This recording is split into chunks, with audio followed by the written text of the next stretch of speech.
Hey everyone, Temporal here, and for this session we are reviewing a Diamond Tracer. If you guys are enjoying the content, please do like and subscribe, as that helps out quite a bit, and I really do appreciate it. Or if you are looking to get coaching yourself, you can join my Discord in the description below, see what rates look like, see what sort of promos, special events we have going on, all of that good stuff. Round one, capture the objective. Okay, so we've got Tracer and Mccree with a brawl comp, okay. Hey Semitic. The Hammond, who we're just going to ignore? Ready for battle. Oh, we have a super chat coming in from Crunch saying, I haven't caught a stream in a while, so this shall be my grand entrance. Also, have we reviewed Tracer's Punch yet? Can't let you fall behind on that. Thank you for the reminder, Crunch. Crunch, once again, in here with the super chat saying, I haven't caught a stream in a while, so this shall be my grand entrance. Also, have we reviewed Tracer's Punch yet? Can't let you fall behind on that. Thank you so much, Crunch. We have not, but we will see it here. I'm ready to see some. It's balanced because it takes skill, the hero. Tracer. Okay, so here we are. You see Daddy for Hire on the enemy team, 10 out of 10 name. There's something there. Okay, so we hear the pile drive. That means we know there's a ball on the other team. And contesting ball is something we can do, pretty well. Like, we can kind of drive him back. He's not really happy about that. If he runs into a Tracer on his flanks. He's not as unhappy as a Winston is if they run into a Tracer on the flanks, but yeah, he's not on the flanks. He just kind of went in, but pushing him out would be totally valid. Instead, we're going to take our own flank, which I have no problem with. It's bounced because she's British. Okay. Sure. Reasonable. Probably didn't need that last blink, so this is good. You blink behind to basically avoid taking damage. Is this a reload blink or a get close blink or not let them get away blink? Yeah, it's okay. It's okay. It's got enough things going for it. This one less so. So I'm good with this. Perfectly valid blink. Totally reasonable blink. This I'm less good with. You still had this ball, you'd have been a little bit further away. That I'm a little more okay with because it's to keep on them as they're rounding a corner. Okay, fine. I won't be so harsh on the chasing ball blinks. Chasing ball in general is a fine thing to do. I'm just deciding how we want to spend blinks there.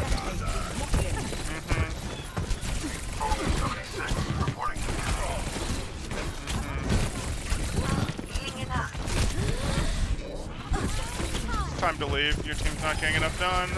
That might change things. You can't blink out there. So here you are. We're fighting the Junkrat head-on at this point, which we don't like. So we recall, but we've got too much attention on us. They're both willing to pay attention to us. Your team doesn't really have angles. You can see through the wall that you've got teammates back here and Zarya here. Your team isn't doing well here. Your Reinhardt went down. Yes, you got their ball super weak, so he's not contributing either earlier on. But, your team is clearly not really in this, not really pushing in. You don't have a team with angles. This fight is going against them, and now you've started to draw too much attention. You've got a lot of attention on you. You've spent your recall. It's mostly time to get out. And we do like the finish there. But our retreat is not going to be in the direction of our Zarya. This is already a direction that the opponents want to pay attention to. We could retreat over here. We could retreat over here. Retreating with no blinks towards our Zarya, less good. Understood.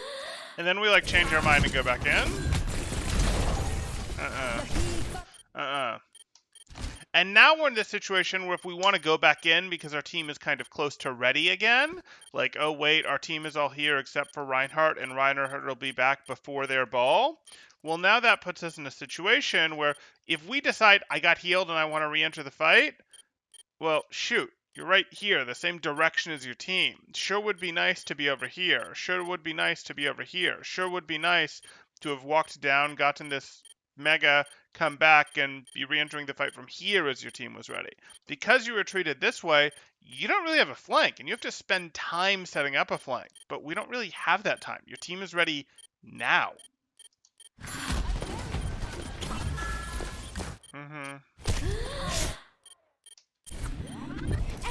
Yeah, this is just downstream.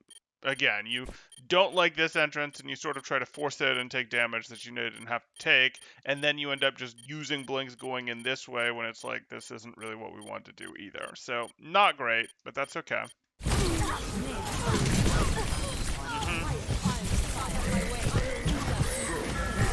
Do I want to be difficult on this?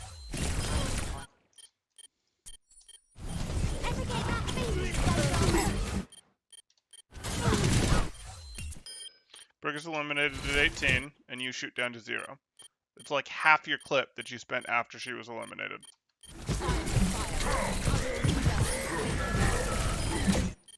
Again.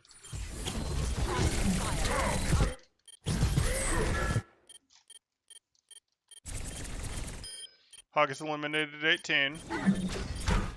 And you spend down to 0.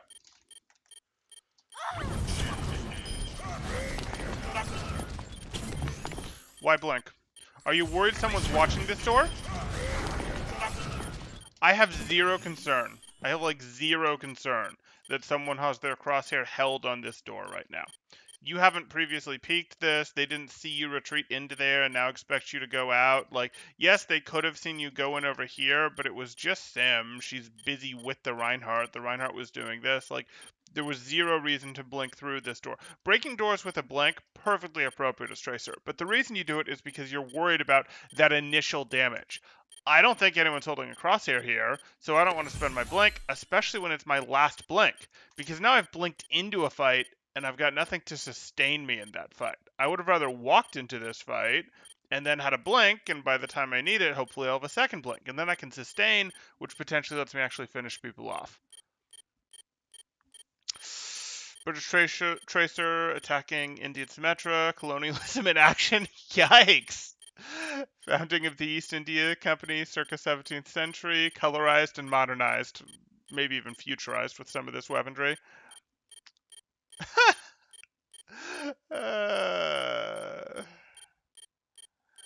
Love the 002 crunch. Sim in a small room with a wall, scary stuff. Agreed. Okay. And again, I actually don't mind this blink. This blink is fine because you don't want to just appear right here where her crosshair is going to be because she is expecting you to force this fight. So this blink I don't mind.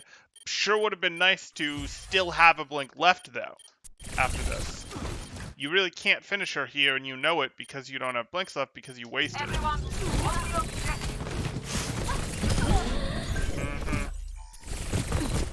I say as you brute force it and finish her anyway.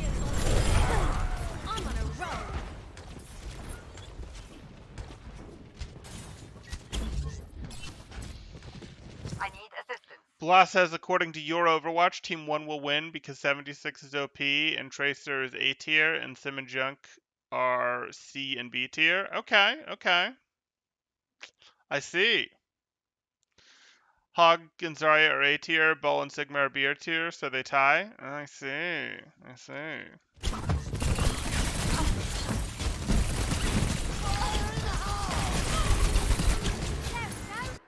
So here you are, you're doing this. I don't really think you need to be up here anymore. Like, I don't think you have enough team relevant to this. If you think about where your team is, oh, they pushed up a little more than I thought. Okay. Did you blink in? I need assistance. I don't really want to blink into this. Not yet. Okay, fine. And now you're out, and now you just have to play the corner. Yep, play the corner. Probably not a backwards blink. So you go here.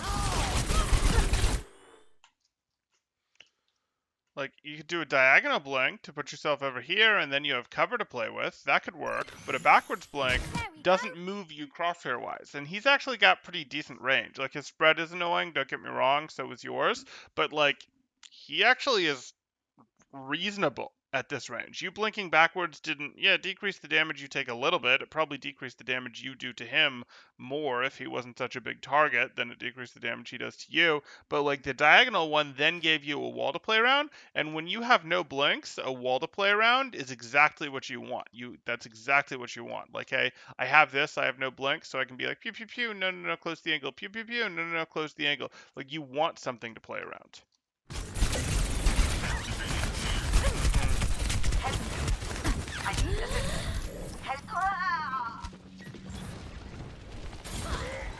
وريهم قوتك. Heroes never die.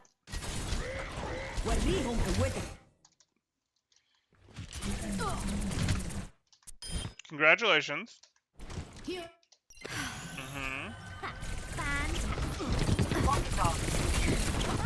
That's some sweepy aim right there. Heroes never die. Okay, so we see this. Oh, he's going left, so we're going to adjust left, right?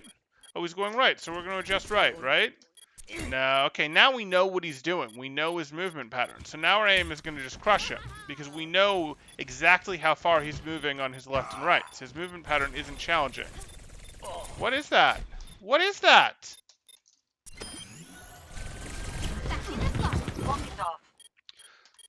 Like, this is a pretty easy movement pattern, but okay.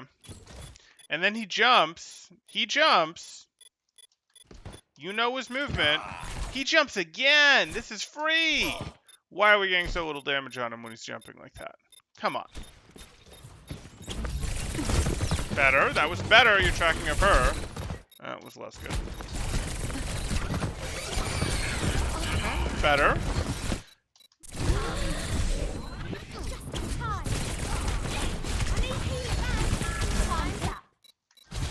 Okay.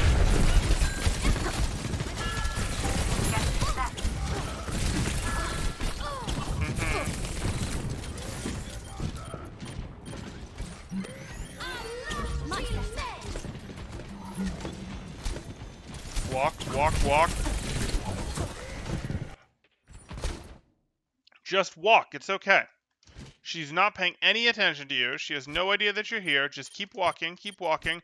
I don't hate this blink, but I'd not hate this blink a whole lot more if you had anything in the tank besides this blink.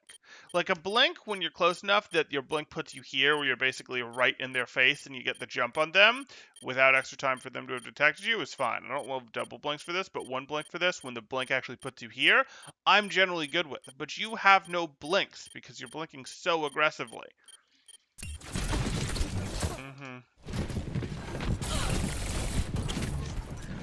It's fine. She won't hurt you.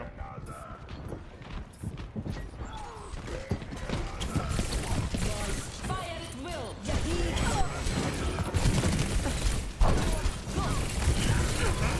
It's fine. Why did you blink down here? You do this. Just walk. Just walk. Just walk. Why are we blinking? Why are we blinking down here?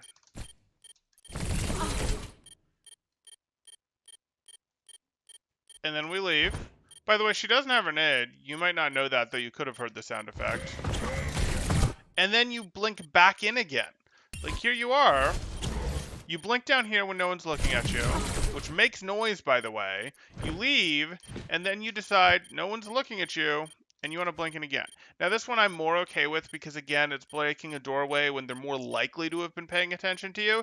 But Anna couldn't really pay attention to you. You know she's too worried about what's happening in the fight here. So, like, this is pretty wasteful with our blinks again. Sure. Oh, we have a melee.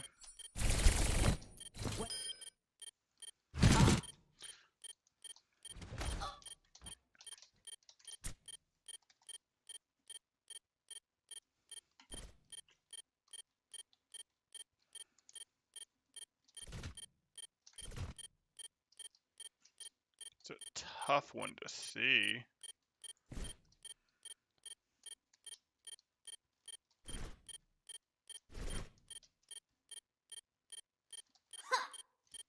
Okay. Uh-oh. Okay.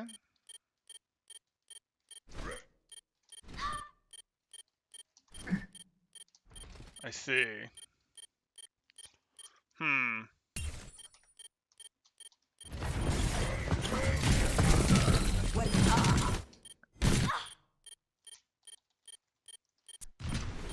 Double kill. So, like, on her screen, it looks terrible. On Tracer's screen, it's like, ugh, I'm going to hit you with my gun. But if we go back here and look at it from a different point of view,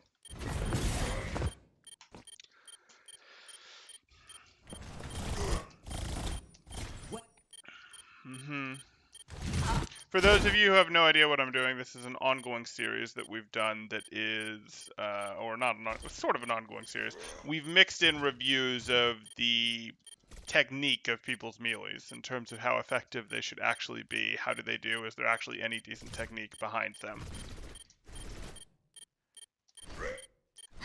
And, like, that's okay. It's not amazing, but, like, she's doing a, hey, I'm hitting you with a weapon. I'm hitting you with something hard, her weapon. Um, I can deal with that, especially with how her gun is shaped. It's probably not the easiest thing in the world on her hand in terms of the grip, in terms of it's going to knock it out of her grip a bit. And we don't love that. Like, with what part of her weapon she's trying to hit them with, she's trying to effectively make contact here. Her grip is like this. It's going to sort of be like, okay, well, it's naturally going to push this back a little bit on your grip. Whatever. We can deal with that. It's not amazing. She had enough of a wind up where she sort of went over her shoulder and brought it down there, like that. And that's actually got some force on it with a blunt force object. So I don't hate that. It's not like, oh, yes, best thing in the world, but she's making do. She's hitting someone with a physical object because she's holding that, and yes, that will hurt more than hurting with her fists. It also doesn't make sense for her to use her fists or anything because she is holding a weapon in each hand. So I'm actually conceptually okay with this, but then when we look at it from her point of view,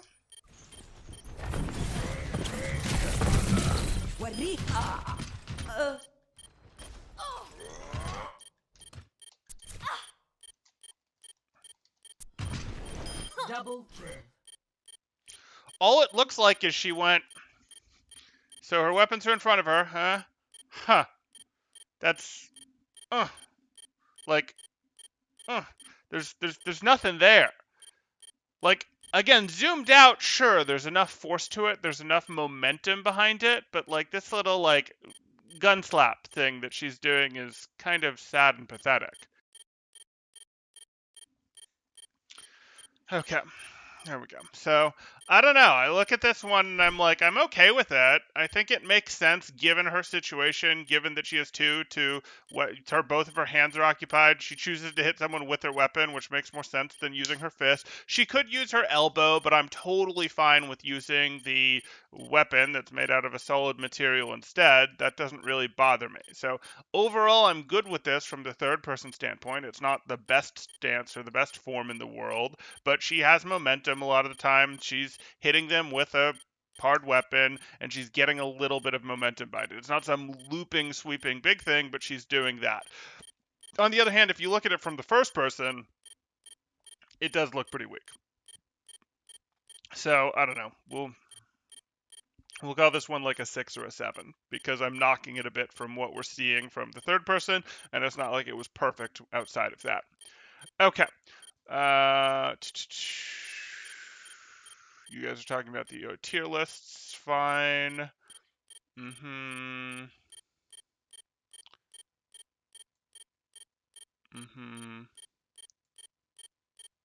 We're dedicating greater than 2 minutes to basically VOD review the animators. Darn straight.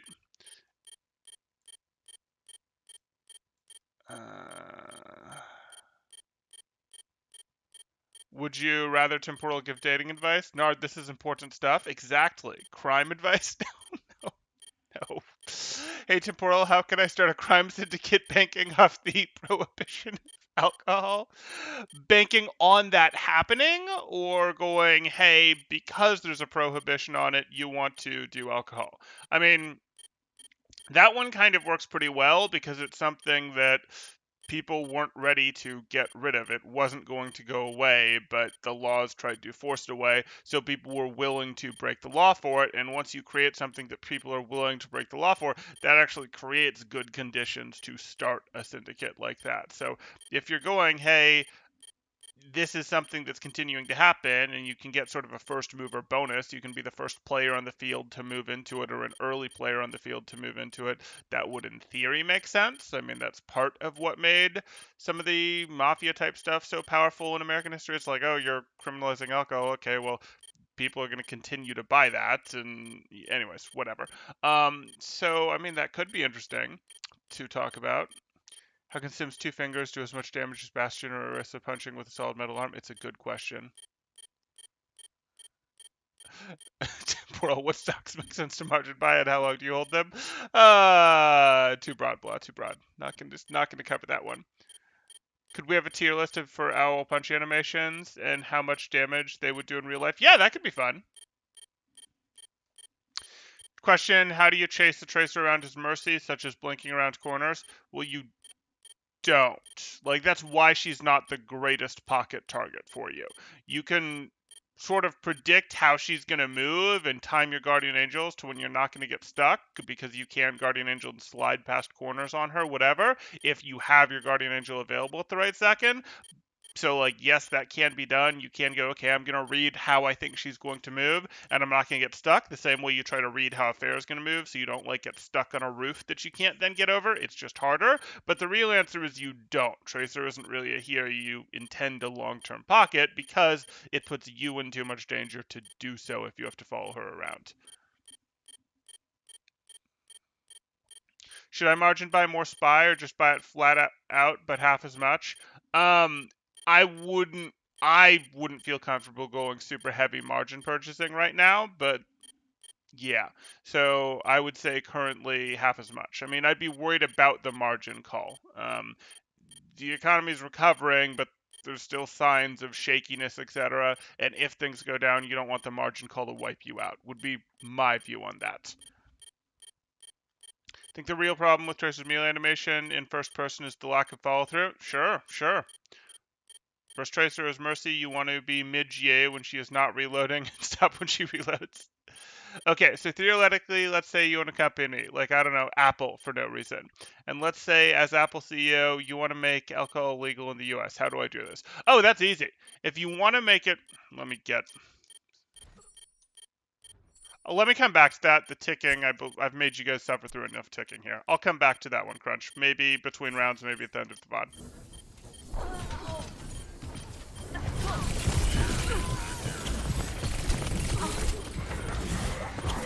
So we're here. Double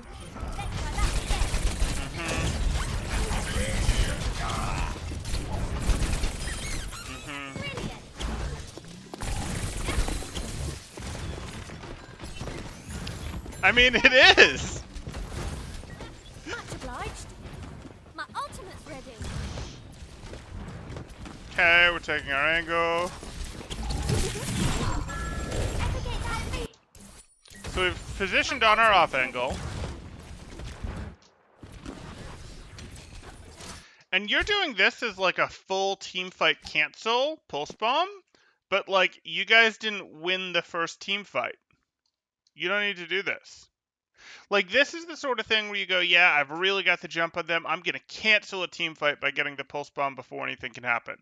Do they have some big scary ult that you think they're going to win the team fight if they're allowed to take the team fight on their terms? Like, sure, they have Tyre, but you guys have Valk. So you could. This kind of play is really more for, hey, I think I can super safely cancel the team fight, which this isn't really early enough for, because A, they have control. You generally do this when you have control. B, your team isn't like, they're like, the team fight isn't that far away from happening. When you go for this play, if you miss it, you're going to have spent a bunch of blinks and recall, and then you're not going to have them when the fight starts because they're not far away. You'd want to be catching them. Really, you'd frequently do this on a bigger map, but you'd like catch them out here, recall back to here, and then there's still time as they recover and get back to here, and you get to participate in the real fight. In this situation, I wouldn't want you to go for it early like this, because you can't. You didn't hit it over here. I'd want you to, and you guys don't have point control, I'd want you to instead go for this play when their team is more distracted.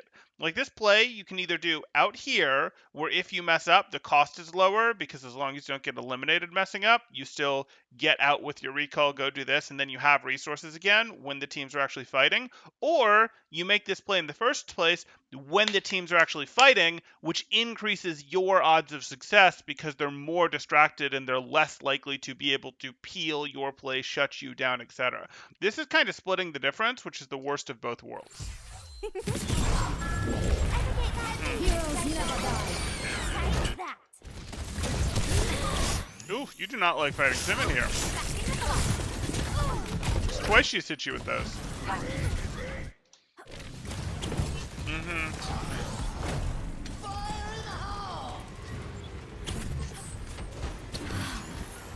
Much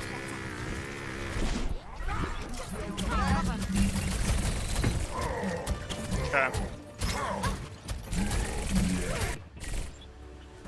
Okay, let's get into our second round here. Ready for battle.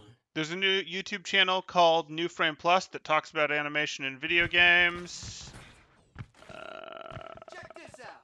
He talks about how Smash Bros. Makes fighting animations look good, even though real fighting moves require a wind-up. Round 2. Capture the objective.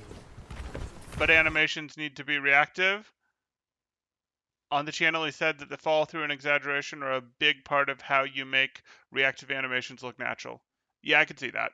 I could see that. There does have to be some degree of wind-up. Sort of. I mean, it depends a little bit on the stance and what you're talking about, actually. If you're in good, proper stances, your wind-ups can be relatively minimal, but Tracer's not in a melee stance. Tracer is in a prepared to use her weapon stance, to shoot, we'd say. I can see what you're saying there. That's interesting.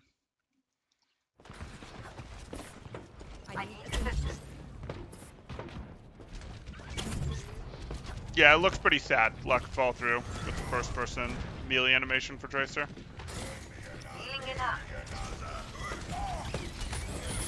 Okay, so you're going along the outside.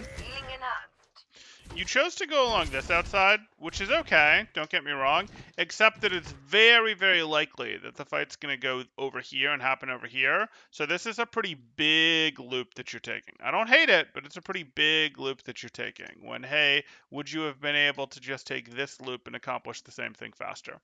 Or are you going to be late as a result of this or overspend blinks as a result of this? And you kind of look late to me. Okay? And this is a long time to have not spent any blinks. I know, Temporal, you're always shouting about how people are overusing blinks. You should have scouting information of where they've gone by now. You have 3 blinks. They're not right here. Let's use a blink. We're not immediately going to be on top of this team, so let's use a blink to hasten us getting there. We'll get it back in time. Like, you're going to walk this far with 3 blinks without using any blinks. You'd have it back by now. Okay, they're aware of you, so wait for your team to push. Or just poke and distract, sure. Sure. Okay, so you were late. I know, Crunch, I know. But we're 28 minutes into the VOD and we've covered 1 round. So I would like to cover that at the end, Crunch. Because it's a fun question, and I want to answer it, but we have a VOD to do.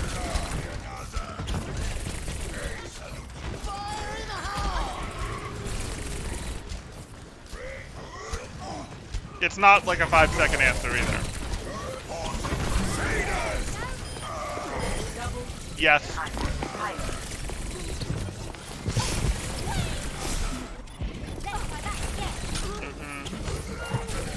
Again, here you are, you're doing this. You've got 2 blinks at least, but you're moving over here to go do this. Like, yes, your Zarya already went down, but like, this isn't usually when you want to move. You blinked here so you could start fighting Roadhog sooner. Like, who cares?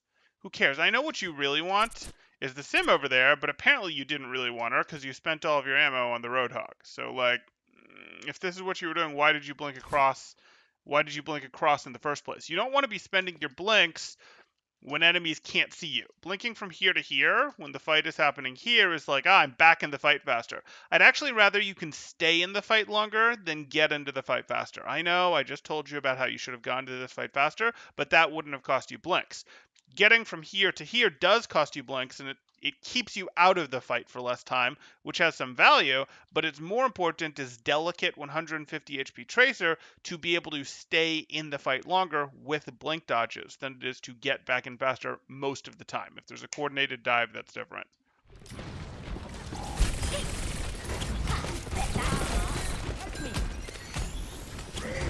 Better. Fight from over here. Yep.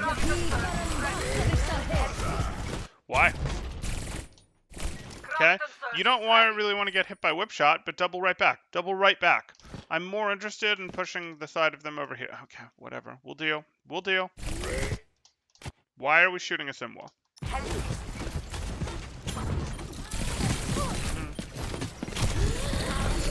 Just leave.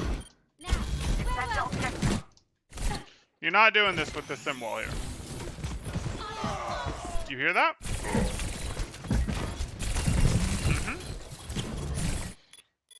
Sure. You got what's coming to you. Okay. I knew you could do it. Fire's on me. That was I interesting. knew you could do it. Oh, you don't have any blinks. Why don't you have any blinks? Well, you took that care of that. Cool. I knew. What was this about? What was this blink for? What was this blink for? It's your last blink and it's doing nothing? Were you worried about someone shooting you from up here? No, this is your soldier. Who were you worried about shooting you when you were standing here? You could have walked and then used your blink to break this, not to appear in the middle of it. Or you could have just walked this way to have an angle and been like, oh, now I have two blinks and I'm threatening from this side as my Zarya threatens from here and my soldier threatens from here. Cool. Instead, you're like, no, no, no, I gotta be in the fight at all times, at all times, at all times. And you had no way to do anything about the fact that the Junkrat hit you with a nade. Like, the Junkrat hit me with a nade, and I'm in the open, and I don't have any blinks to dodge him hitting me with another nade or a mine. I just hope he misses. I just hope he doesn't follow up. No.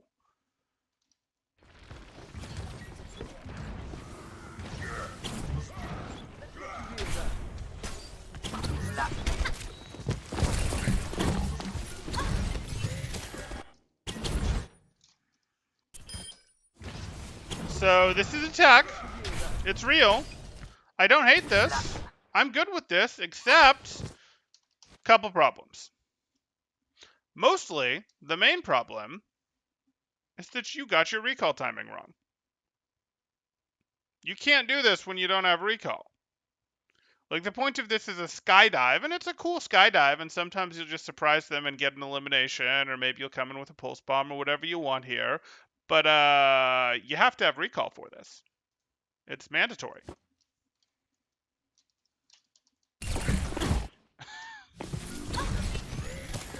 Much better. Okay. Go to sleep. Go to sleep. Why are we waking him up with tickles?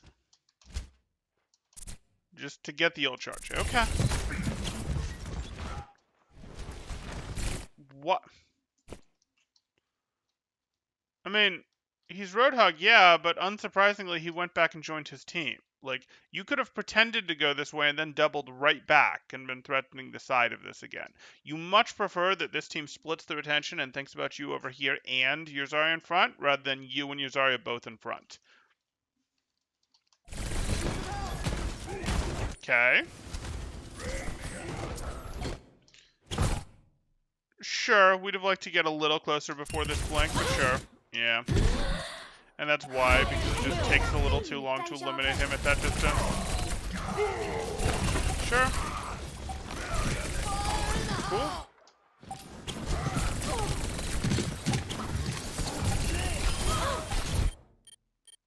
Yeah, it was a little greedy to go for him when the brig was that close on you and to not blink further in 180 to do it, but that's okay. Overtime. That was a scary blink. I thought he was going to get nailed by a car. Streamer play. Yeah, that was a fun one. JKD stance is a good example of very low wind-up time. It works by passively holding less distance and trying to, in training for timing peak acceleration. Okay.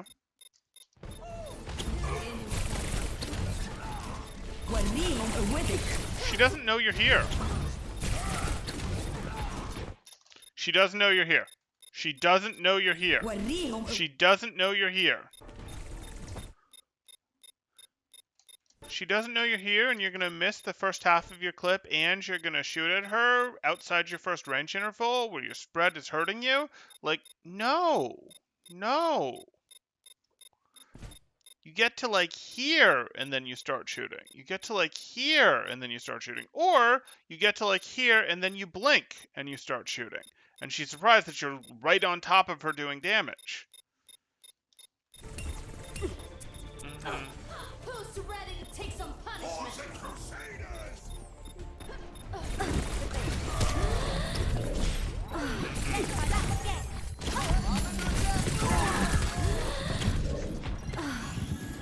Back in the fight. Tracer, Oasis, and hit by a car hits too close to home for me. I think Temporal remembers that. Fun times, fun times. The only cars are cool parts of this map. The cars are the only cool parts of this map. Okay. So here you are. You've got your blinks. I mean, I'm probably pulse bombing. Like, they dropped a rally in here. If you're going to get eliminations, it's going to be with pulse bomb. If you're choosing to fight this, you might be thinking, no, I don't want to pulse bomb. We're already beating. We're already nanoing. But, like, if you're going to get eliminations through this rally armor that's being generated, it's not going to be with your weapon. It's going to be with pulse bomb. So let's try to make a pulse bomb play. I don't care if it's Anna. I don't care if it's Brig. But let's do that, not this. There's the purple, so I see why you think you might get it, but I don't think you're going to. The armor will still generate through the purple.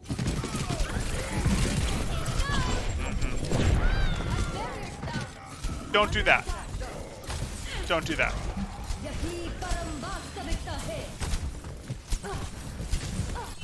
How close do you live to Oasis? I don't live particularly close to Oasis. If that was aimed at me, Crunch.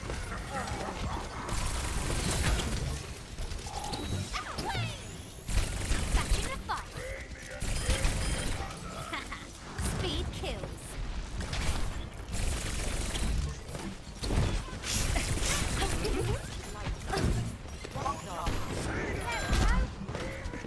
Sure. But why? You're in no danger. I know the Junkrat nade was scary, but you've determined you're in no danger, and you decide to use your last blink to go here. Okay, so now you're going to have one blink to persist in this fight against Brig. I don't know, I would like to have 2 blinks to persist in this fight against Brig. It'll let me stay in the fight longer, which is more important than getting to the fight faster as Tracer in most situations. Again, if I was going to regenerate the blinks, it would be no big deal, but you don't have some huge number of blinks here, and now you're having to play at the edge passive rather than actually being able to mix it up in the fight. Oh, what do you know? You used both blinks to get here, and now you're going to have to play at the edge passive rather than mixing it up in the fight.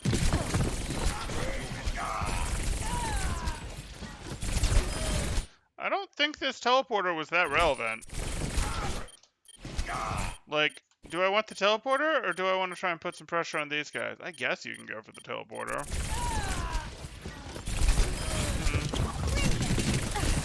Just leave. Cool. Even better.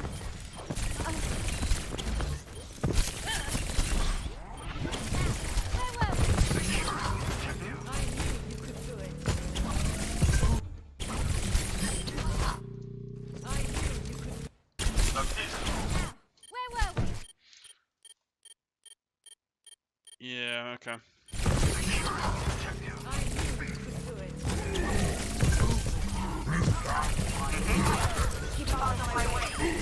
Sure.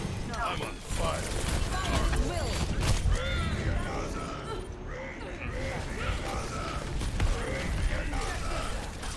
Nordstorm thinks Tracer is one of the best designed characters in Overwatch. I think some people would hold that opinion, yeah.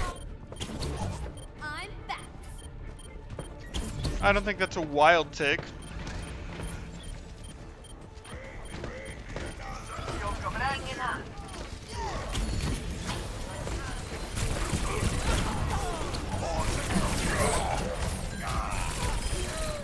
You got what's coming to you. Sure.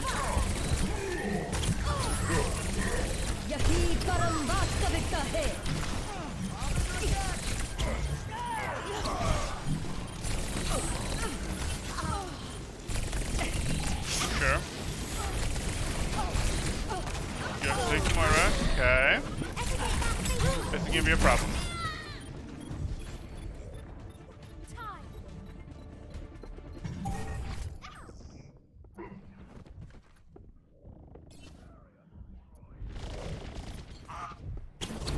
I'm back. You think Tracer's one of the best designed characters in Overwatch? Kinda. When Overwatch came out, people said CC was necessary to stop her being OP. Once people get good, but somewhere along the line, people decided they hated CC more. I mean, CC messes everyone up. It's unique and a very rewarding hero. It just feels like the nature of her mobility makes her such a I can't outplay everyone ha ha ha character. I mean, she can outplay everyone though. But like I don't know that she's wildly different in that regard than say release Widowmaker with short grapple times, high body shot damage, etc. Like, eh. Take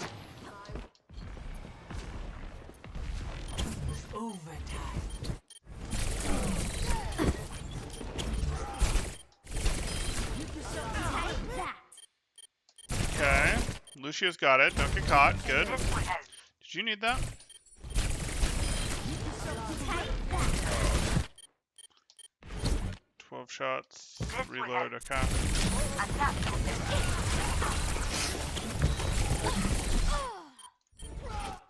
Let's go back. I don't really think you want to just keep switching targets here. Like you do, I'm gonna fight the sim. And then you're here and you're going for this. Okay.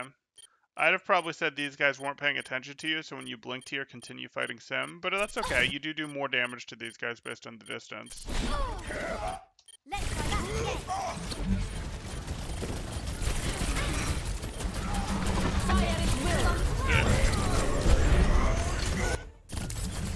No!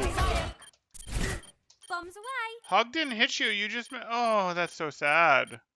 That's so sad. We need to work on our pulse bombs, man. We got stuck on our own pulse bomb. We don't get this pulse bomb here. On the first map, we hit a pulse bomb at a timing that didn't make sense for an engagement. So pulse bombs are definitely working in here as a theme for you.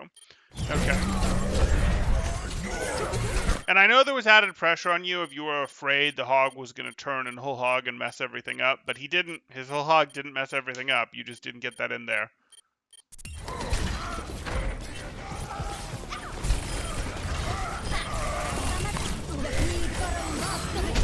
Good. Good corner blink.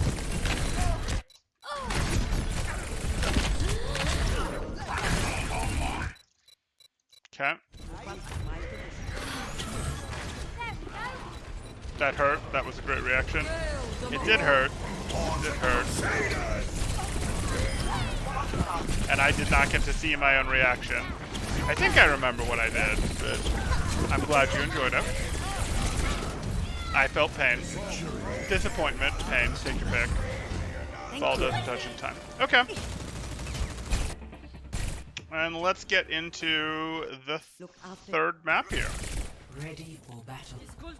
Tracer can be outplayed with skill. CC Nick cannot be outplayed. Once you get CC the first time, they can be chained. That makes CC worse. Right, but what you run into is, fortunately, CC can mostly be outplayed now. Like, Brig isn't bashing you through shields. When she could do that, you could argue that the outplay was very, very challenging. It was do about a bajillion damage to her before she gets anywhere close to you. That was the outplay for her CC before. Now it has real CC. Doomfist CC has outplay. You can figure out where he's rolling out from, where he's likely to roll out from, and mess with it. Hammond CC has outplay. Now, admittedly, it is more CC in the form of sleeping him, etc., but bashing him on his way down. But he has a pretty big tell to his CC, if you want to call his pile drive CC there. You could say there's less outplay to his boops, but I don't really feel like boops that just move you, that don't lock you in any way, most people get that annoyed by. Like, most people were never that annoyed by Lucio's boop, even though it was a 4-second cooldown. Like, it feels bad when it happens to you, but I think most people intuitively agree that it's fair. And I think most people are the same way with when Hammond knocks them somewhere with his tether, with his fireball.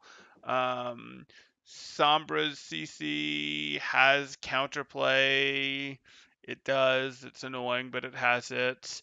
May's CC again has counterplay. It's very range limited. It's interrupted by shields. It had windows where it had a little less counterplay because it would be like you couldn't body block for each other.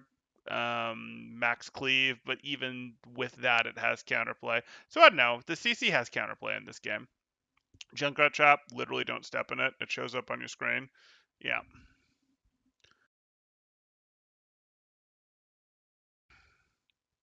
It was quite printable. Okay.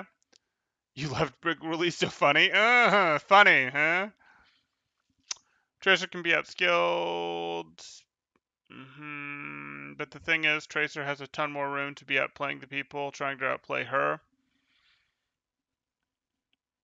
She has more options. Yeah, I mean, sort of what makes Tracer work and what makes her good is that she had an ability that was split into 3 separate abilities.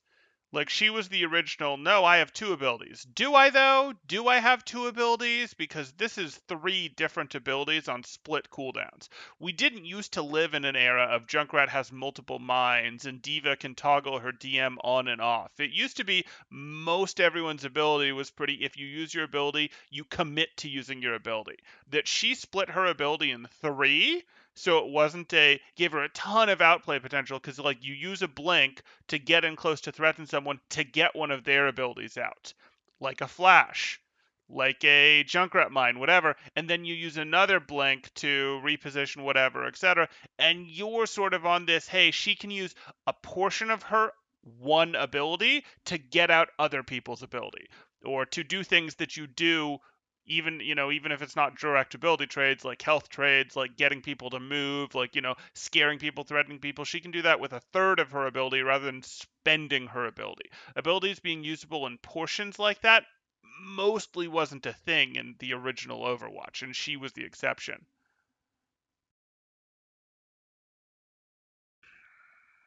Okay, we'll continue here. But yes, that she can do that lets you use her abilities to outskill people, you could say. She's supposed to pay for this with her low health pool, but her ability covers pretty well for her low health pool. Sombra CC is annoying, but I honestly think it's a necessary evil for the game. There's other ways you could do it. There's other ways you could do it, but I hear you. Yo says Lucio is a C tier support, so Team was is now strongly favored. You think Pharah CC is the most forgotten about in the game? Displacements boops don't really bother people very much, to be perfectly honest. It's only when they're like chain booped and the boop can't be blocked or something that it bugs people. Like when Reinhardt gets punched by a Doomfist, he sometimes gets a little annoyed, especially if he just had other stuff boop him around. But yeah. How should Tracer play against Mccree and vice versa? I'm a Diamond Cree Tracer, and thanks for what you do. No problem, 848 Mike. So when it comes to the matchup, this is actually exactly what we were talking about in terms of Tracer versus Mccree. What you're looking to do as Tracer is, can you get the jump on Cree? Like if Cree is here and looking this way, can you get the jump on him? You might be, creep, and then blink in, and then put damage to him, and then as you see him turning, and he should be able to instantly 180, but as you see his crosshair gets close to you, or when he still has flash, as you see him about to turn, then you go, hey, I blink, and I want to blink to maximize your crosshair movement. So if he's turning like this, you want to blink as he's starting to get close, and while he still has his flashbang, close is a relative term, you go, I blink to maximize his flip. So I'm going to blink somewhere like over here, or perhaps over here, or over here.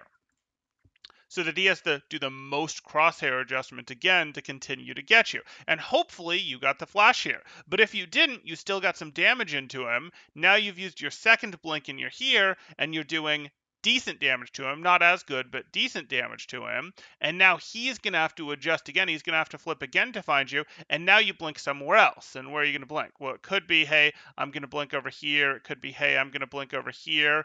It could be, depending on how long it takes, how blinks regenerate, what your timing was in terms of how you hit this blink. I'm going to blink more directly to the side, whatever, leave for a second and come back in type thing, depending on what terrain is. But you're basically going to extend this out by blinking as he gets close. And the question is, can you get him to 0 health with your initial burst and then sort of some medium short range poke just outside of his flashbang range,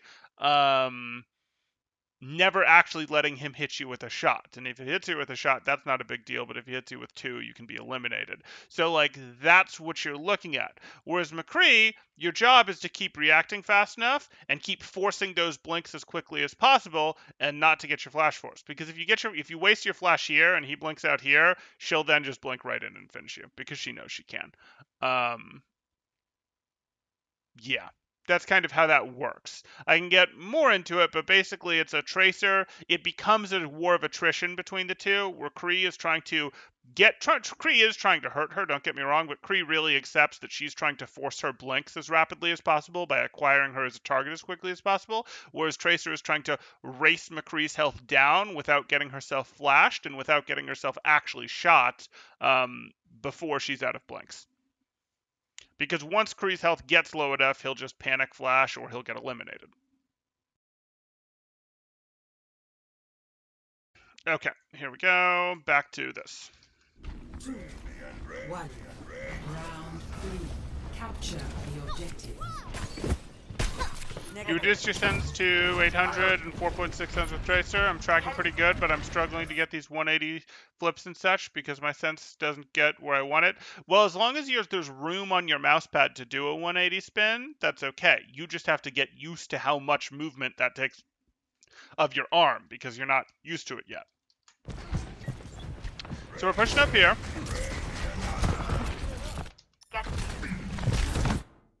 Cool. Okay. Let's try that again. And now you're gonna leave? Yeah, fine. I don't know what this shooting the wall stuff is. No. Probably didn't need the second blink, just the first. The objective is now active. And if you just used the one when you got up here, okay, we'll deal. We'll deal. She's not paying attention to you. Why are you shooting her from this far away? I still want to eliminate her. Okay. It's a lot of in-out blinks there. Everyone. Like, this is a lot of blinks for not being trying to make actual elimination plays, for just being a distraction.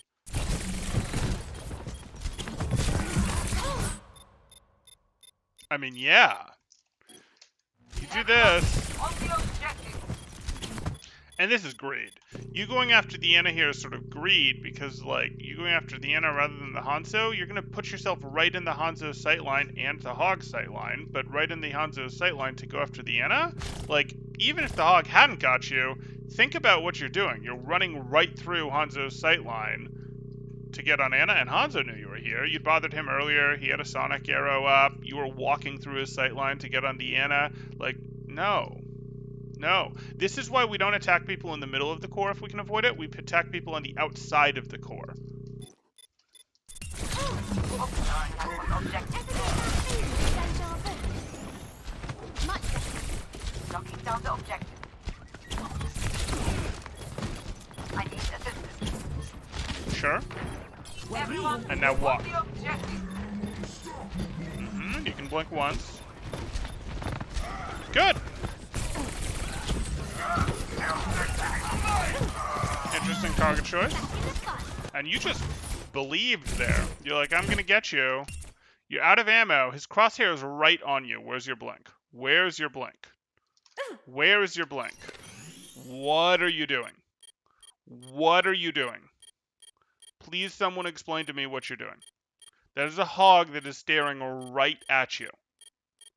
Like, his crosshair is going to be a little bit off of you, but, like, yeah, he's staring right at you. This is, like, screaming blink.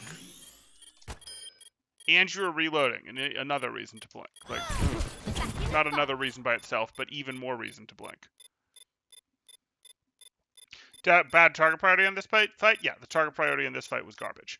And we kind of covered that. Like, we were here. Everyone, on the objective. We were on the Ana when we needed to just swap to the Hanzo there. Now we're here and we see this. And we're like, oh, wait, there's that. We could go challenge that. We could buy our way past this. Oh, we could maybe go after the Ana here. We do, sure, but then we're not willing to stay.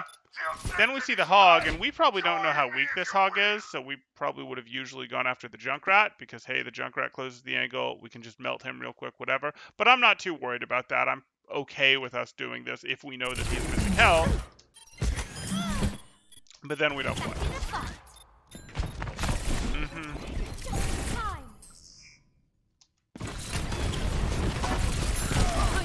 I mean, Hog messed up the shot because his health was extremely low. So he felt under pressure.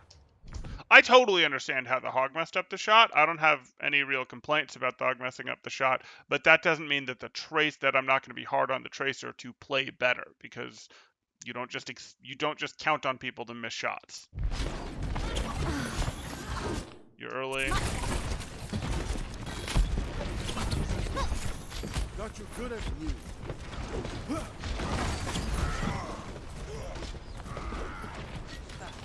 Okay, so are we going to use our pulse bomb better this time? Nano boost is ready to deploy. So your team's really ready to push, so we're going to pulse bomb when they push, not before. If it was much longer until your team was ready to push, you could go for a pulse bomb cancel. But My ultimate is ready. Get in there, and I will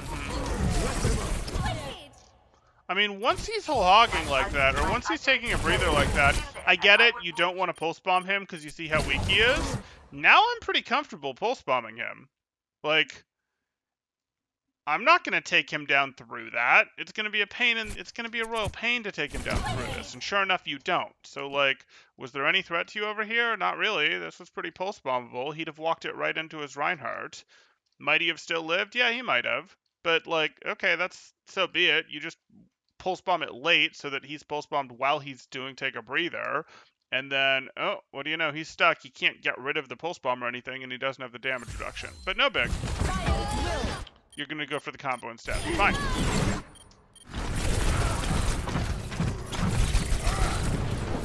Totally fine. Temporal, do you play ranked yourself, or are you mainly into the coaching side of things? I am in the coaching world completely. Completely in the coaching world. I stopped playing Overwatch in any remotely serious way a couple years ago at this point when I got serious into coaching. There's just not enough time to do both.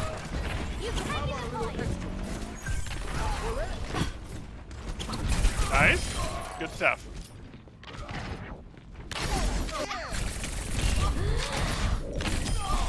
Okay, a little slow in the reaction, but she got another cleanup there. Good stuff.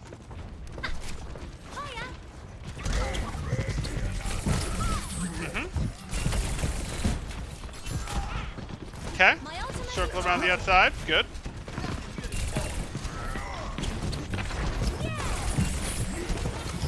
That was kind of weird. You're here. I get that you didn't expect Hog to be here, and that sort of throws out your plans, but this was always a possibility. And you really have nowhere or way to dodge in here. You just gonna farm Hog? Yeah.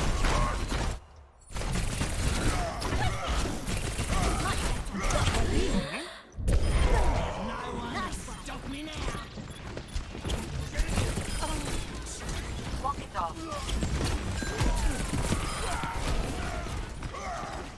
Hello. I'm on fire.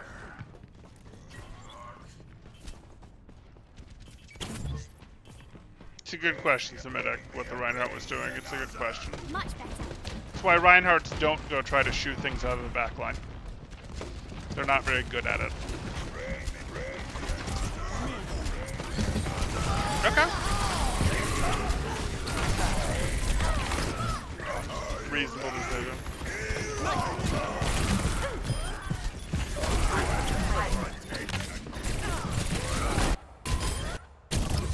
Here you are.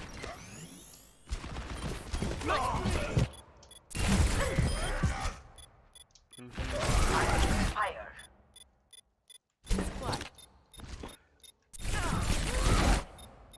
Okay.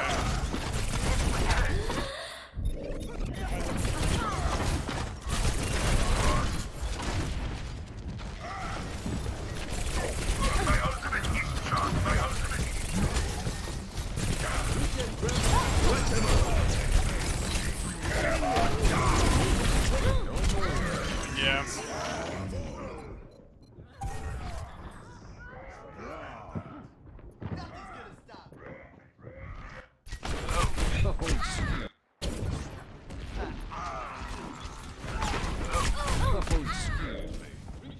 Not a big deal. Nano boost is charging. Fire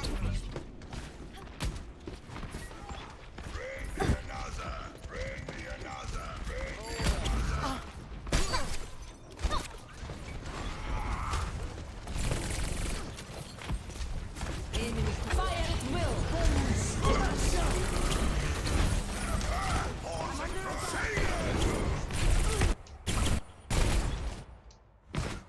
Working your way up here, you decide you don't want to fight that. Sure.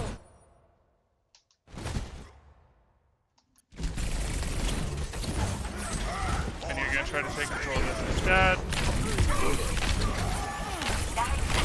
Sure. Hold your blank. One is fine. Less fine if you're gonna then rush it here. Yeah.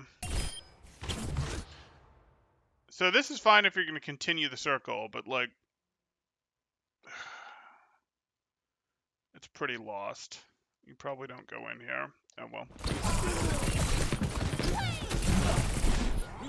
try that again.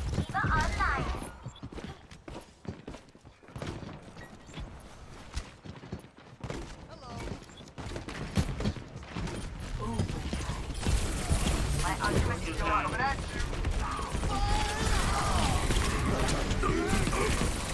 My ultimate is coming at you. You're just deciding to disrespect Lucio here. Okay. There's nothing there. You just spent 34 ammo on nothing. My ultimate is coming at you. Yeah, you just spent 34 ammo on nothing. Huh.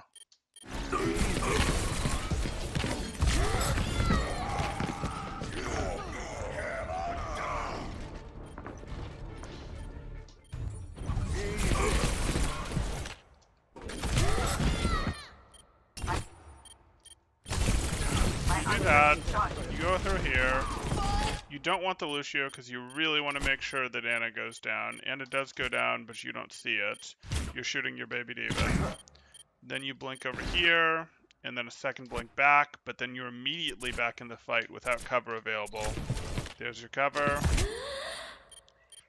You don't blink in reaction to damage, and you go down. Okay.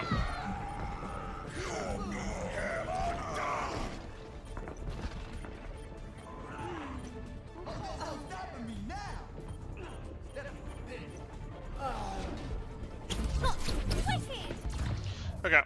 So here's what I want to talk to you about. Victory. None of these are absolutely huge issues that you have, but between them, we've got to get this covered.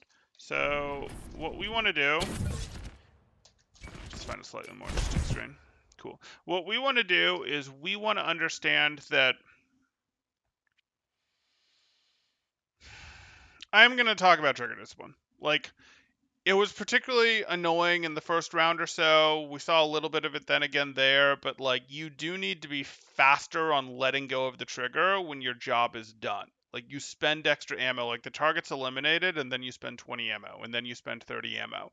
The target leaves and then you continue to spend ammo, and it's actually causing you to reload more than you should have to. Like Tracer has a fair amount of damage in her weapon and she can split it between multiple targets. You don't have to reload every blank, and I'm not saying you are reloading every blank, but you're reloading more than we'd like, and it's not because, oh, you're hitting reload when you shouldn't hit reload. It's because you're spending extra ammo. So we're gonna need to work on that. And that's a hard skill because it's requiring you to get, okay, I eliminate the target and then I stop. So like your brain has to feed back faster. Yes, the target is eliminated. And I'm not going to tell you you just need better reaction times. What you do to actually get better at that is you do get a feel for how much damage you're doing, how much damage you are, how much they're getting healing, and you start getting predictive. You don't actually stop believing that they're going to be eliminated. You do see that they're eliminated first, but you can like see that faster if you're actively looking for it, if you're actively expecting it, if you expect, well, this is when they should be going down based on the rate that their life was dropping, or based on the fact that, I see that their Ana just got tied up, or based on like that my aim is getting closer to their head or getting further away, and therefore, I'm falling behind, etc., and doing less damage. Like you can get that, and that's going to save you bullets. And you need to save bullets because when you save bullets, you get to do more damage, which gets you more damage done, puts more pressure on the team, gets you more pulse bombs, causes you to have to spend less time reloading when you'd like to be hurting things. So, like, I need you to do a bit better at that. So, we're going to work on trigger discipline. It's going to be intentionally making sure that we're shooting at people, and it's going to be, even more specifically for you, making sure that we recognize when our target is eliminated. Because Overwatch does not have some rule of I eliminated someone and now I need to reload before I start damaging the next person. That's not a rule. I know some people like want to do it. They want to be at like full power after they've eliminated someone. And you're not always doing it, so I'm not saying you're in that. You're past that. But the next level of that is you've got a fair amount of damage in there. When you eliminate people or when people break line of sight on you, you got to stop shooting. Because if you stop shooting right away and you've still got 34 ammo in your clip, you're still perfectly viable to immediately be on that next target. And immediately on that next target is Tracer's middle name. Not really, but you get the idea. So that's the first thing that I'm going to want you to work on. That's going to cause you to get more total pressure on the enemy team by not just wasting these shots into walls. And again, the way you do that is you look more closely, you get more expecting. If you're thinking about your tracking, for example, and you're making your good adjustments, well, it shouldn't be hard to then go, oh, I should stop, because like as thinking about your tracking, you knew them running behind that wall was a possibility. So you stop shooting the wall and you accept that they're behind it. Same thing with if you were trying to finish them off. Well, if you were thinking about your tracking, you know as your damage is getting higher or lower. If you're thinking about the fight, you know as they stop receiving healing. And you're able to let go 4 shots after they're eliminated, 6 shots after they're eliminated, instead of 28 shots after they're eliminated. And then you have enough ammo to put it into the next thing. So that's the first thing that we want to work on there. The second thing that we want to work on there is also going to up the pressure that you put on the enemy team. And that is, I do want your blinks. I do want blinks to be dodges. I don't want blinks to be let me get to the fight. Getting to the fight with blinks is totally fine when you're going to regenerate most or all of your blinks before you get there. You come out of spawn and you use some blinks, no problem. Your team is an eon away and you use some blinks, no problem. Use some blinks because you have to get across an open space to set up where you'd get shot at because, hey, you don't want to get punished in rotation, no problem. But then you're going to have to like stabilize, wait, be ready to do those things. You're a little too willing just la-di-da to use blinks because, oh, I want to be into this fight. I don't care that the fight's happening. I don't care if you're to the fight half a second faster. It's not that big of a difference. Like, yes, it's better. Overwatch is all about angles and timing, and if you can engage the fight just an instant after your team does, that's when you're going to be at your most powerful. But I'd rather you be a third of a second late than not be able to stay in the fight for what ends up being like an extra second, 2 seconds for each blink you have. Like, it obviously varies by level that you're playing at, but It's a pretty big deal. Now, that's different if we're talking about an organized, coordinated dive. You have to be there when the Winston lands, when the Genji dashes, when those things happen, or there's a fair rocket that got called as a direct and you're blinking in to finish it off. Of course, those things are fine. But for your standard ladder play, for your standard, hey, engage, or you leave a fight in the middle of it and you want to come in on a new angle, I don't really want you to blink to that new angle unless you have blinks to spare. I don't want you to blink to that new angle and then only have 1 or 0 blinks when you show up on it, because all you're going to be able to do is tickle them at the edge, which is annoying, which is poke, which splits their attention, but it's not amazing. So if we can up your pressure by working on your trigger discipline, not having you spend ammo into walls, not having you shoot after the person's been eliminated, and up your pressure by letting you stay in the fight longer because you're not using your blinks just to move around outside of the fight as much, you're going to be in good shape. That's what we'd like. That would be good. And then as a third topic, we do have to cover pulse bombs just because you panicked and missed a pulse bomb into the grab. You hit the pulse bomb early on first point that you um, didn't, what was I saying, that you didn't, that wasn't messed up, oh, that didn't make sense, like you didn't hit it early enough that you would be relevant to the team fight, that your team could kite the fight for a few seconds and then have you ready and relevant again, nor did you hit it late enough that the team was distracted and you had the best possible chance to get it off. So like those are the two sweet spots for pulse bombing a team, either when they're engaged with your team or early enough that, you do want to wait some. You don't want them to all be alive. The longer you wait, the more you delay their next team fight, of course. But you want to hit it such that you're not going to be, okay, I did it, and now shoot, the team fight starting, and I still have 10 seconds left on a recall. No, you have 3 seconds left on recall. You have 4 seconds left on a recall. Those are more the timing that you'd hit for I hit the pulse bomb, and then they're still walking in, etc. So you can just work generally on your pulse bombs. The same thing, I'd have liked you to pulse bomb the rally there. You obviously got the pulse bomb on the Reinhardt. That's not a terribly hard one.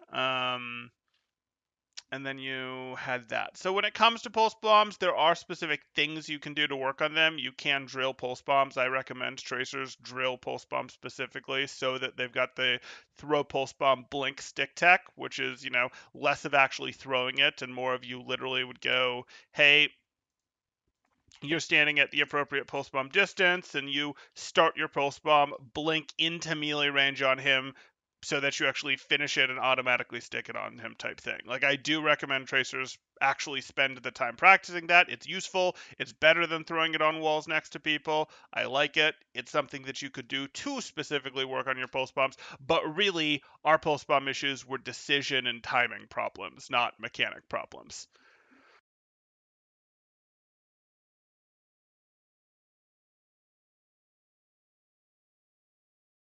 Okay, so those are the 3 things I'm going to give you. I would want you to work on each of those one at a time with 5 to 15% of your brain power, but only one at a time while continuing to play there.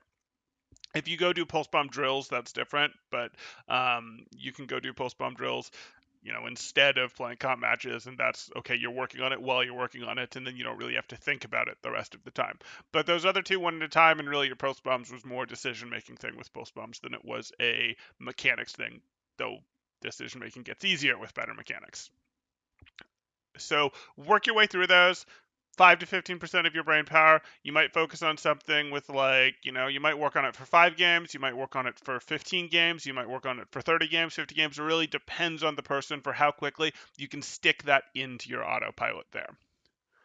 Okay, let's catch up on chat here. What's the Reinhardt doing? I have the impression that he focuses too much on the tanks. He focused a little too much on Roadhog, but he didn't focus a little too much on Reinhardt, and sometime Roadhog was in his way. I know you didn't love his target priority, Neely. I didn't like it when I didn't end up covering this in his main points. I didn't love that he'd sometimes go into the middle to try to mix stuff up rather than pick off what's on the outside. Picking off what's on the outside is safer and generally better for you as Tracer. But no, he didn't have some wild issue of, oh, I'm actively fighting Roadhog when there's a just as good Anna to fight, or I'm actively fighting Roadhog when there's a just as good Kree to fight. He didn't have some huge issue with that. Little over focused on Roadhog, but not world ending. Santa reminds me I need to rebind your I need healing on supports to I need help. Okay. These fights are ending so fast. That happens. It's really weird how it says we need a healer for non-healing characters. Yeah. I still see that in my games. Hey, Sheldon. I like that bug because sometimes tank and DPS tell the spammer to shut up. What if Tracer just ran faster? I mean, Tracer already does run faster. Can't she train to run a bit faster? She's already pretty fast. One of the two fastest heroes in the game. Fastest, if you include blanks. I just meant her movement speed is actually faster than ever in Kenji's Pate. Also, would it hurt Tracer if she got some extended max for her pistols? Might help. But maybe they're too heavy. I don't know. She can't run faster because she's British and we don't win short range running medals? Tell her Grex is closing in 5 minutes? Okay. We win medals for things like sailing, which are too expensive for other countries to learn as kids. Ah, the true purpose of the British Empire. Fair, fair. Don't forget the crime question. Don't worry, it's on my list. So if you wanted if you were in charge of, say, Apple, and you wanted to go, hey, you were trying to get alcohol prohibited. Well, you have a marketing team, and having a marketing team is very useful for that kind of thing. But what you'd end up doing if you wanted to get a prohibition on alcohol and you were, say, Apple,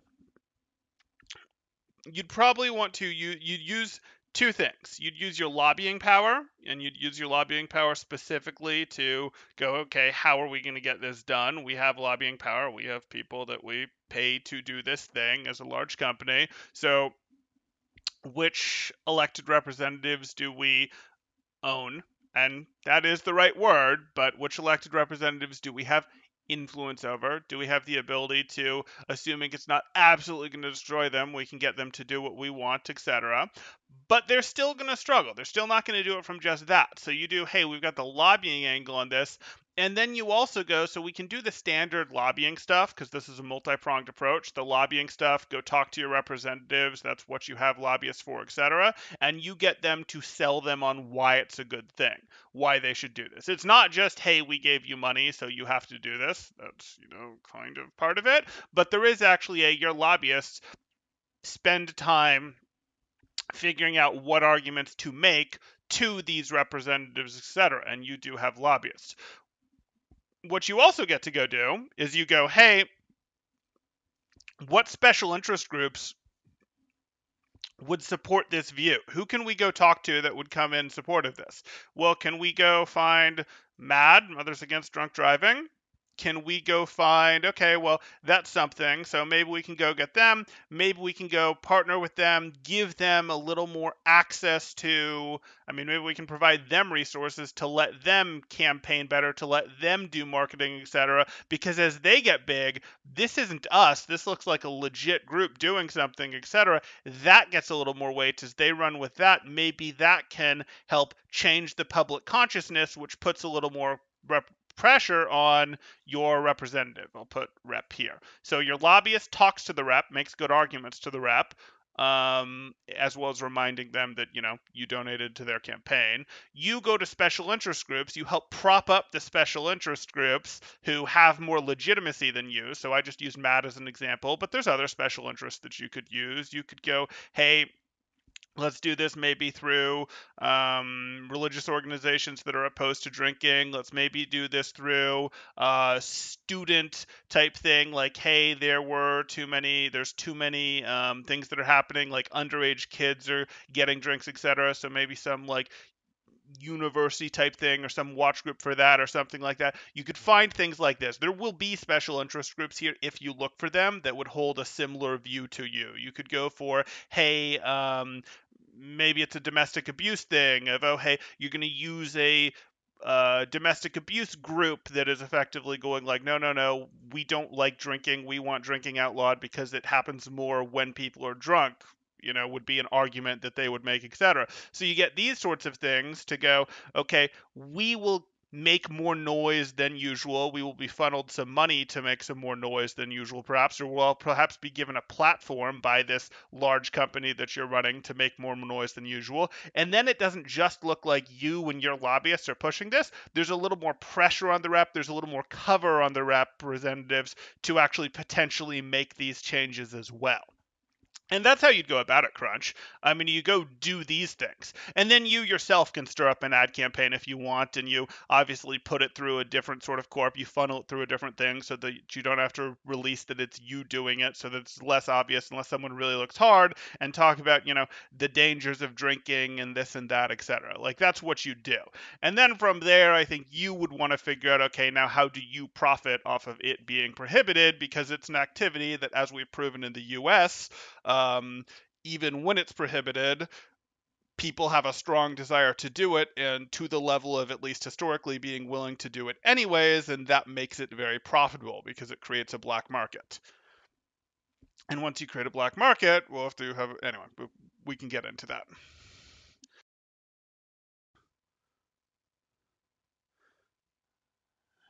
Don't worry, it's on my list. It makes me laugh every time. Okay. Okay. So does that answer your question, Crunch? Like, you've sort of got your multi-pronged approach here. You've got your lobbyists, you've got your funnel money or media coverage to the special interest groups, pump up the special interest group a bit, and even run your own marketing campaign, or sort of the approach that you would take there. Speaking of portions from it being prohibited, how do I make sure the IRS believe I pay my taxes? Well, definitely definitely not selling not alcohol. Uh, yeah. Yeah. I mean, how's it show? Doesn't isn't the data that, like, waiters and such get audited way more than, I mean, you hire accountants is the real answer.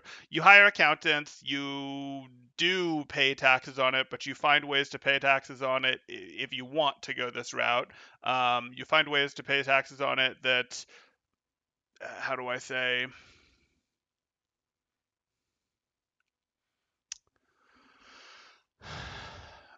I mean, you effectively go, oh, we're selling beverages. I'm paying taxes on selling beverages, that sort of thing. And, this is standard commerce, and you pay your taxes on it. Now, if you're going, oh, but you need to you pay your liquor license tax specifically, well, there are no more liquor licenses because you got rid of that. So that's not a specific other tax to do. So you would go, hey, do that. But if you're saying, well, I'm actually not paying taxes, well, that's a different story. In that case, the answer is usually really write-off heavy. The tax code is really friendly if you write a bunch of things off and then you get audited and then they go, wait, no, you shouldn't have written these things off. The penalty is basically you're going to actually have to pay taxes on those things that you wrote off.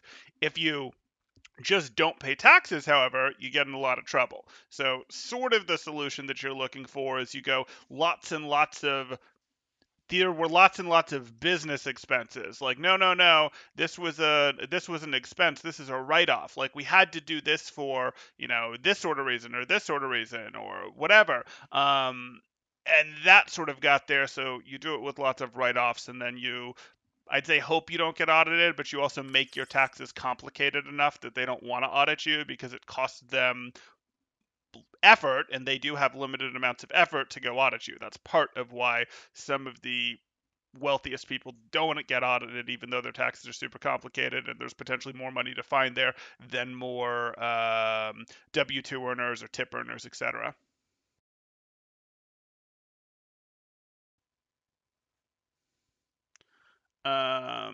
And there's other approaches you could take to this. If you wanted to, like, get this done, I talked about, hey, you could go to these groups because these are more the, like, historic groups. But in the modern era, you'd also find things from a lobbyist perspective, from a marketing perspective of, like, well, what currently makes the public react? Could you be like, hey, there needs to be a prohibition because alcohol is causing environmental issues, because it's taking too much energy, because it's doing this and it should be used for something else. Like, you find angles that the public is responsive to.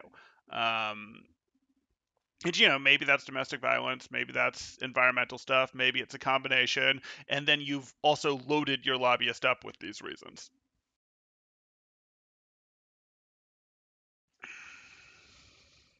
Okay. What about running an illegal gaming cafe for China? For kids in China? I wouldn't mess with that if I were you. I wouldn't mess with any of this if I was you guys. I am not actually recommending anyone do any of this stuff. It can just be sort of fun as hypotheticals. I am not giving legal advice here. Now that they aren't allowed to game more than 3 hours, and there are 3 specific hours spread across 3 specific days, and if they're not gaming during those hours, they don't get them back. Yeah. Uh, okay. Okay. I think that's going to do it for this one. We've run plenty long and we've answered our silly question for the stream, so we'll go ahead and call it there. Thanks, guys. Temporal out.